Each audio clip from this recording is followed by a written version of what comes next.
Hey everyone, welcome back to Garner Reviews. Well, I hope you can hear me over the rain. If you hear that hitting the roof of my shed here, I apologize. I'm going to talk a little bit louder so that hopefully I can kind of get up and above that. So I wasn't planning on doing a video on this, or today in particular, but I keep seeing this question kind of frequently. Sometimes it's asked of me, or it's kind of asked more broadly, like on social media, but people asking, hey, I'm going to be getting into some power tools. Maybe it's my first kit, right? What brand would you recommend? And so, first off, I just want to say, like, I've worked with quite a few power tools. I've done jobs where that's been kind of a big part of it for quite a while now. But I am in no way like an expert at any of this stuff. I'm just sharing with you guys my personal opinion. I have some notes that I took here on my laptop that I'll just kind of be reading from. But again, take this for what it's worth. But I kind of wanted to lay this out as maybe ask yourself, if you're in this situation, you're looking for picking out a tool brand for the first time, maybe go through this list of questions that I've kind of come up with, and this might help you kind of narrow it down and help make a determination. And some of these, I've kind of done this in order of what I find valuable, but you guys, feel free to rearrange this.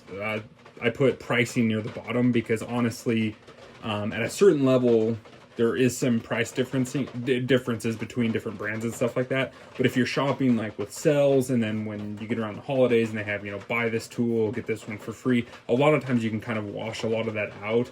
And then it really kind of depends if you're doing this, DIY or professional or something, the pricing there kind of changes too. But I'm just want to read through this. But again, take this for what it's worth. This is just my opinion. I was hoping that maybe these questions would be helpful for someone just starting out. So at the very tip top, I've got what stores are near you and what do they stock. So I feel like for the most part, you can do a lot of this online. You can buy practically every tool you want online. The advantage to having, going down to Lowe's or Menards or Home Depot or wherever you like to shop locally, is you can a lot of times get your hands on the tool. You can see them, get a feel for them, and then you just know, like, hey, if I need a tool, one breaks, or I'm in the middle of this project and I got to get this done, I can run down to the store and maybe there's a good chance they have what I need there. So I feel like that's really kind of a big deal. So if you're in an area and you got a couple stores near you that you like to shop, go and check out what tools they have, because that can be a really big deal. Next, I've got tool niches. So what I mean by that, and this kind of ties in with the next one, so I'll just read that too, is also line of work.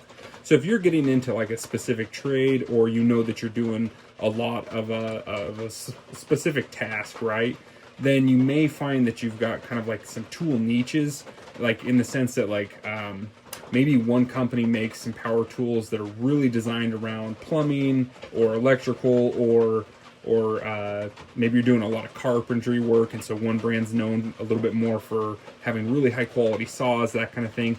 So ask yourself those questions. Are you going to be doing a lot of woodwork with it? Are you going to be just kind of general all around?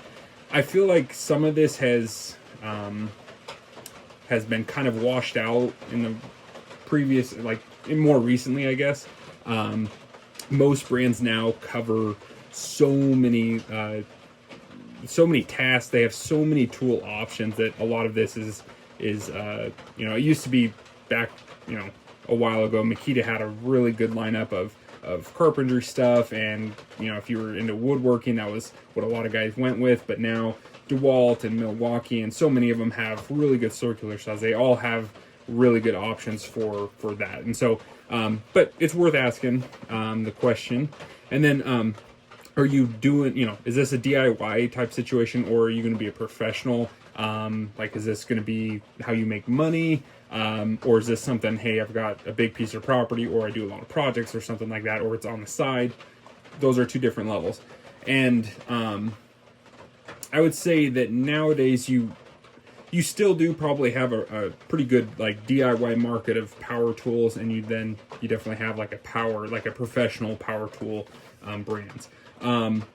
But honestly, with technology advancing, you have better battery tech, better motor tech. Almost everything's brushless now. and lithium ion in terms of batteries has just made a huge difference. The differences between DIY and professional are probably not less apparent, but it's probably less than it has ever been. So, I mean, I know a lot of guys that buy DIY tools, or what you would think of as a DIY brand, use it professionally and have very little issue with it. I think there is probably still some differences just in terms of build quality and longevity there, but you know, ask the question, then kind of go from there. I put this here. I should have moved this up. I didn't think of it, but hands-on in store. So again, going back to, if you're going to be shopping at your local store or something, try and get in there and get your hands on as many of them as you can, because a lot of it comes down to just personal preference. One brand of tool may fit your hand way better than the other. Go with that lineup. As long as it hits a bunch of the other boxes for you, go with that lineup and don't worry about it. There's always a tendency to be like, what's the biggest, best, and most powerful, and which one's gonna, you know, which one has 5 million inch-pounds of torque this year, and all the things.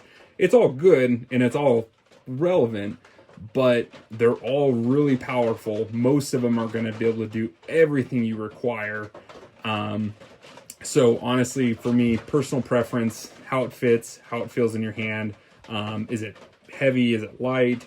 Do you like it?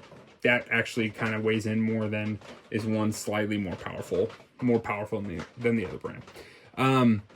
Another thing to think about is if you are if you're going to be working like more professionally, or you're working around a lot of other people, do they all use a certain lineup of tools? Do you want to mimic that? It may be handy, like if you're on a job site or something like that and everyone's running DeWalt, and you come in with DeWalt tools. On the one hand, if you need to, you can go to your buddy and be like, hey bud, I forgot to charge a battery, can I borrow yours? Or hey, you got this tool, I don't have one yet, can I borrow it for a few minutes? Some guys are really cool about that. Some guys don't want you messing with it. That's fine. It's your stuff. But something to think about. You may want to pick a brand that everyone else is using on the site. Maybe you don't. If you don't want anyone else using your stuff, maybe you pick a totally different brand. So something to think about though. Another possibility, 12 volt, 18 volt, and kind of beyond now. So I actually did a video, when was that? It was a little while ago, talking about buying, whether you should get into a 12 volt lineup or an 18 volt lineup. Most of the brands now, at least the bigger brands like Milwaukee or DeWalt or Makita, you name it, they're going to have a 12 volt and 18 volt option, and a lot of them now have higher voltage options for tools that are really power hungry. Some of that's going to fall back to DIY professional. Some of it's going to fall into, some of it's personal preference. So something to consider. Really, those three brands. Probably though, Milwaukee at this point has a really solid 12 volt lineup. So if you're like really happy with 12 volts, which they do a phenomenal job nowadays, maybe that works for you. A lot of times they're a little bit less expensive, and then they're smaller, they're lighter, they're a little bit more nimble. That might fit you better in what the work you're doing. Another thing to consider is warranties, and then of course pricing kind of goes along with all that. So some tools offer, hey, they got 5 years on the tool itself. They've got, 3 years on the battery. Weigh all that out and figure out what's important to you. I don't know if I've had a tool yet that has failed me, and I've had quite a few different brands now. I don't know if I've ever had one that's failed me within a warranty period. So I've never really worried about it, because most of these brands, just on reputation alone, if you were like, hey man, this thing broke and it shouldn't have broke, they're probably going to take care of it, just because it affects their bottom line. If you're all upset and you're not buying their tools, it's a big deal. So, but it's worth considering the warranties and the pricing. So that's kind of just the basic lineup of questions I've got though, but I'm hoping that helps a little bit. And to some extent, I kind of smile. Tool brands are a lot like truck brands. I mean, there's some differences, I'm sure, in lineup of trucks and stuff, but at the end of the day, most of them perform really well. Most of them run really reliably. They're very strong. And so, you know, because my grandpa drove Chevys or Fords or Dodges or something, that's what I drive. Fine, that's cool, man. And tool brands are kind of the same way. I've ran Milwaukee, or I ran DeWalt, or I ran Makita. Any of them anymore are going to do a really good job. If you go into a store like Lowe's or something, and you're looking around, you see a brand, maybe it's like a Metabo or something like that. Don't dismiss them just because you haven't heard of them or because it's not one of the main 3 ones that you know of. There's a lot of them out there now, and they all, not all, but a lot of them are incredibly nice. Metabo HPT, it's a very well-priced tool brand. That used to be Hitachi, and they produce some amazing stuff. And actually, some of like their impact drivers and stuff like that, they have IP ratings, and so they'll work in weather that you wouldn't want to bring another tool into. So, so don't dismiss anything. Just do your research on it. Hopefully this has been helpful. If you guys want to leave me a comment, or you want to reach out or something like that, and kind of go through it a little bit more, I would love to. And I love hearing what you guys think. What's more important to you? You know, are these questions helpful, or you know, do you have a totally different list of things that you consider when you're making decisions like that?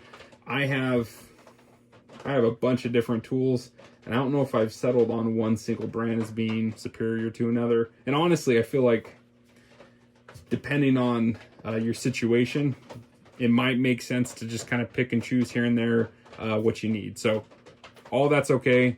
But again, let me know in the comments section down below. I love hearing from you guys. Love getting questions like this, and just love talking through it with you guys. Yeah, I think that's it for now. Hopefully that was helpful. Catch you guys in the next one.